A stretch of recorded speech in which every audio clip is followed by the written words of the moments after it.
Over centuries, the art in public galleries and history books has been curated to celebrate and teach us about revered artists throughout human history. But as Holly Williams reports now from London, there's something pretty significant they've all been leaving out.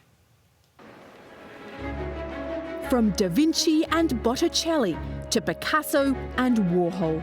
Name a famous artist off the top of your head and the chances are it'll be a man. The male gaze dominates the walls of galleries and museums. Here in London, the National Gallery's collection, just 1% of it is made up of art by women. Katy Hessel wants to change that. An art historian who set out to revolutionise her field. Her new book, provocatively titled The Story of Art Without Men, is a history of art made exclusively by women. When you were studying at university and you were hearing mainly male names, did that strike you at the time? You know what? Terribly, it didn't. I didn't even consider it. It was actually after university, when I was 21, I had this almost epiphany. I walked into an art fair and I realised out of the thousands of works in front of me, not a single one was by a woman. We met Hessel at a new exhibition of work by the American artist Alice Neal. She's only really had one museum show before. And she's a huge figure. She lived in New York City from the 1930s to the 1980s, and she painted people of all walks of life. Women have been making art since its very beginnings, often acclaimed in their own time. But somehow, Hessel says, they've been written out of their rightful place in history. A case in point is Artemisia Gentileschi, whose work was prized by the nobility in 17th century Italy. In the opening page of my book, I start with a quote by her from 1649. She says, "I'll show you what a woman could do." This woman was working 400 years ago. Angelica Kauffman was the go-to portrait painter for the British aristocracy in the 18th century and a founding member of the Royal Academy. She was extraordinary. She would demand the same prices as her male counterparts. Yet how many people have heard of her? And Edmonia Lewis was an African-American sculptor so popular in the 19th century that her studio in Rome became a tourist destination. Why had I not heard of her until I read your book? Because so much of art history leaves these incredible women out. I think it's about who has told that story, who has chosen what sculptures, what paintings to put on our gallery walls. Claudette Johnson is a British artist who's just had her first solo show in New York. She told us even today, if you want to be a successful artist, it helps to be male.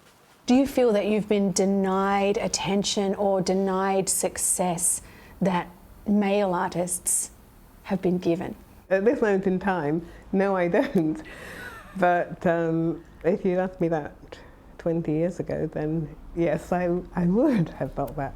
As a woman of colour, she told us it's been especially hard. And part of the problem is who decides which art is valuable. Owning works of art still seems to be mainly accessible only to the most wealthy in society.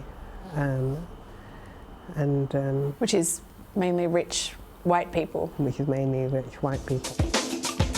But things are changing, Johnson told us. An anonymous group of masked protesters called the Guerrilla Girls has been fighting back against sexism and racism in art since the 1980s, with eye-catching posters on the streets of Manhattan.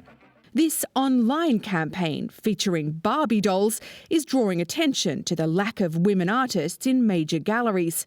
And now, for the first time ever, women are in charge of the Louvre in Paris, the National Gallery of Art in Washington, D.C., and the Tate Galleries in Britain. Do you feel excited, or do you feel like, why is this taking so long? Why have we had to work so hard for this? Yes, it is frustrating that it's taken so long to get even here, and frustrating to know that there's further to go. But on the other hand, I'm really happy that we are on that journey. Katy Hessel wants the forgotten great female artists of history to finally be given their due. We can count how many women artists are on the walls of our museums. We can talk to our friends and say, actually, can you even name 3 or 5 or 10 women artists? There is so much learning that we can do in order for equality to happen in the future. For CBS Saturday Morning, Holly Williams, London. It's really true. I mean, think about when she just said that name. Can you name 5 female artists just right off the top of your head? It's a lot harder than just name 5 male artists. Think of the name itself. History. She said art history. His story. Yeah. Says a lot.